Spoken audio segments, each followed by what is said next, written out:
You want to know what feels good, brothers? It feels good when I'm out and about, whether it's I'm out here in Dallas, where I'm in another, city or state, and I cross paths with a brother that's dapping me up, man, saying, Soul, I appreciate you making that video about, X, Y, and Z. And we may sit there and talk about it for a few seconds. That feels good, man, to have made something that impacted a man's life in some way, shape, form, or fashion, brothers. But I'm gonna tell you, of all the content I've made, there's nothing that has had more of an impact than Beautiful Faces of Evil. Brother, I've literally had brothers call me up on the phone, man, holding back tears on how much this documentary changed their lives. Because you gotta understand, man, that when I'm talking about the godless woman, when I'm talking about the Proverbs 5 woman, I'm not talking about something to inspire you. I'm not talking about something to motivate you to be a better man. Brother, I'm telling you how to save your life. I'm talking about how to protect your soul. So it's not even about giving a man a warning on what's out there. It's about shifting the generations behind you. You know what I'm saying? You gotta understand this, bro. Like, you have to understand that the generation of men before us, even though they were solid men, a lot of these men were married men and upstanding in their communities. A lot of the men in the generations before us, brother, were moving a certain way. I know a lot of brothers, man, that have sisters and brothers that they never met, but they know exist.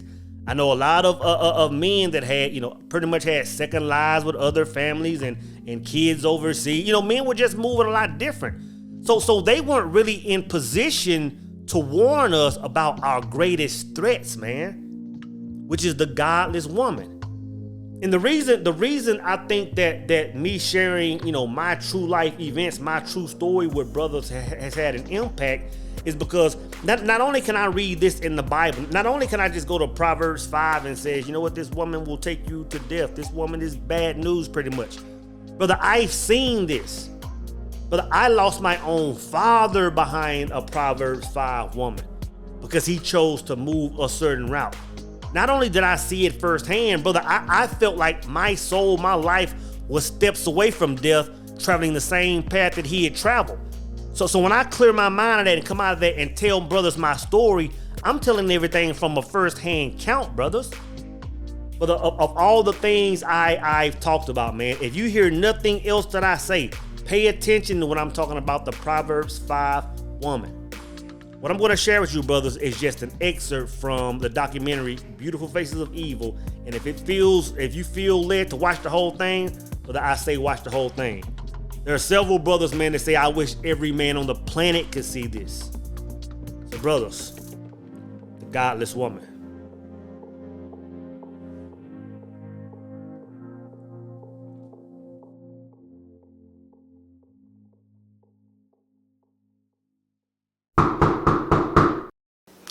I can still remember, the day that my dad died, just like it was yesterday, right?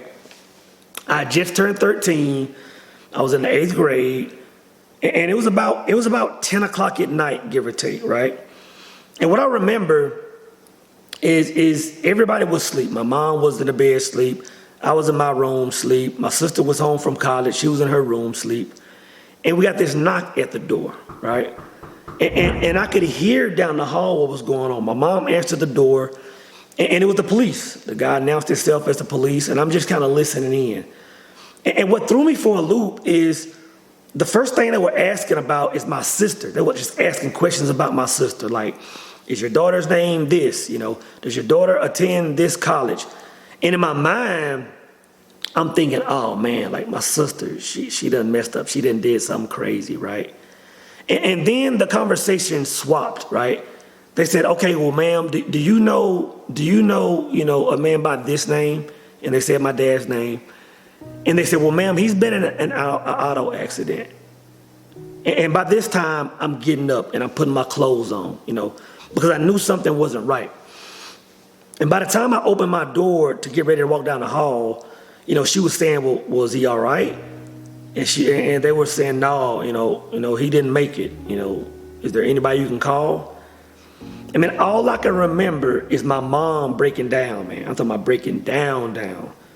And all I could think about is when I was walking down the hall to get to the living room, all I could feel is just, taking this information in. All I could feel is that, my life would never be the same. Part of the childhood that I had left was going to be altered because now I had to be a man. You know what I'm saying? So as I walked in the living room, man, and my sister's in there now, and I'm hugging them both, they're breaking down, crying. I'm just sitting there telling them that everything's going to be all right, right? Now, this was bad, man. This was hard. It was tough. But what would happen the next day was very weird.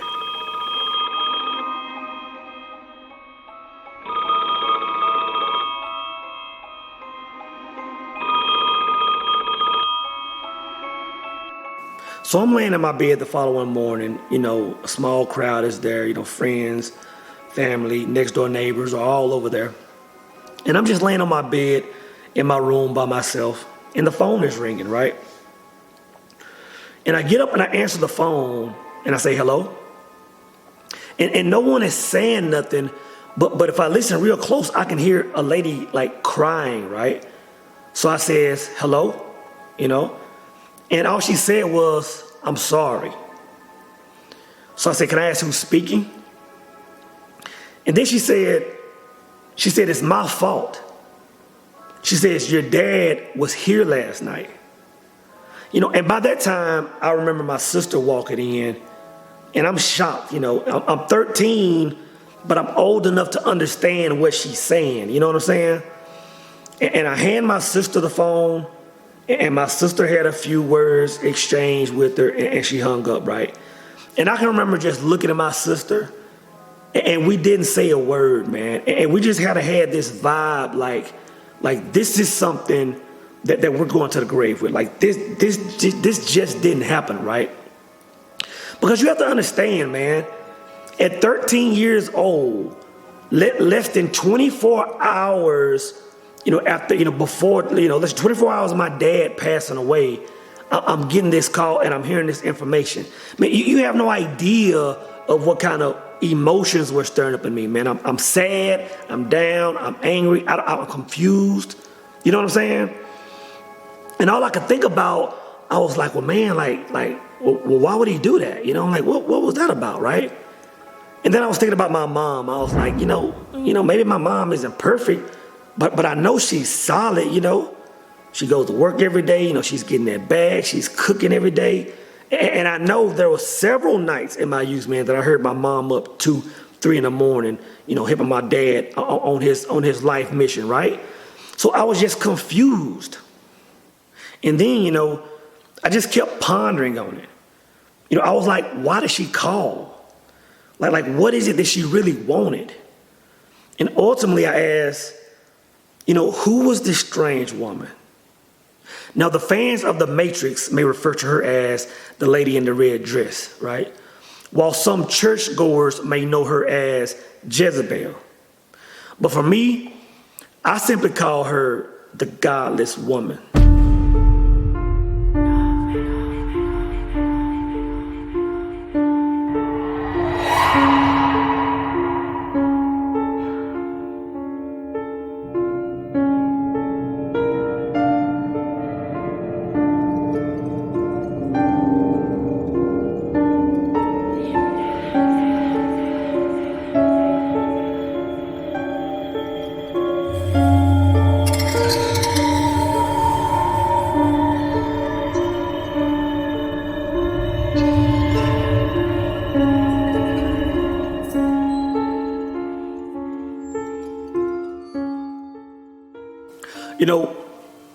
I think about our upbringing, right? I mean, schools taught us to recite poems. Church taught us to love our neighbors, right? But nobody really, sit us down to tell us about, the strange woman. You know what I'm saying? I can tell you this. There are several men in prison behind this woman right now, guys. And, there are several men that are sleeping under bridges, that are sleeping on top of park benches behind this woman. And unfortunately, guys, there are several men that went to an early grave behind her. I mean, think about it.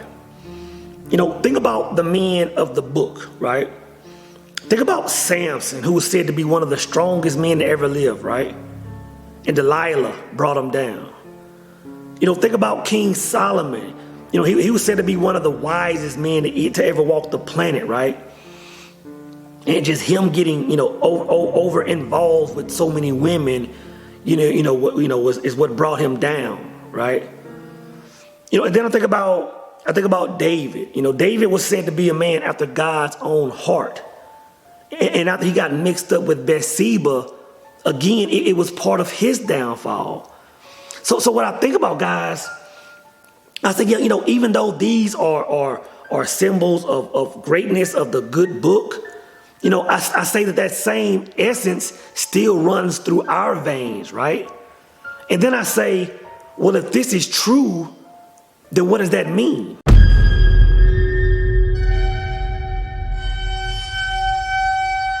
It means she's coming for you.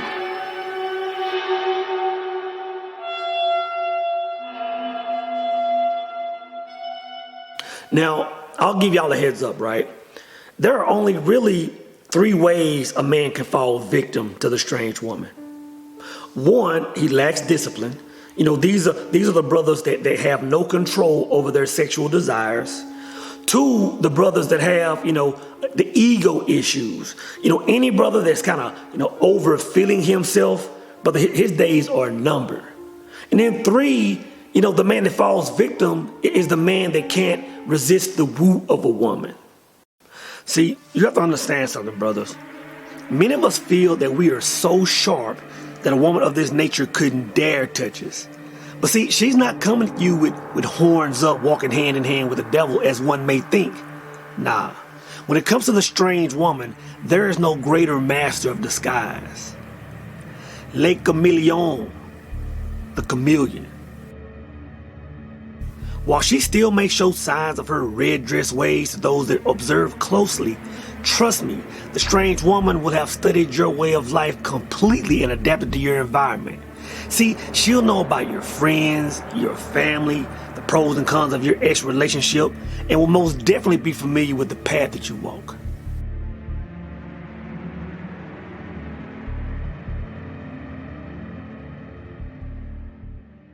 So how does it begin? Grocery store, party, club, doesn't matter. See, when you meet this woman, you're going to be convinced that she's completely different than all women from your past. I think Proverbs says that her speech is like honey and her mouth is smooth as oil, which means she knows exactly what she needs to say. Her vibe, her smile, her conversation. It'll all be as though your thoughts are both coming from the same place. But brothers, one thing that you must know, this is her tool.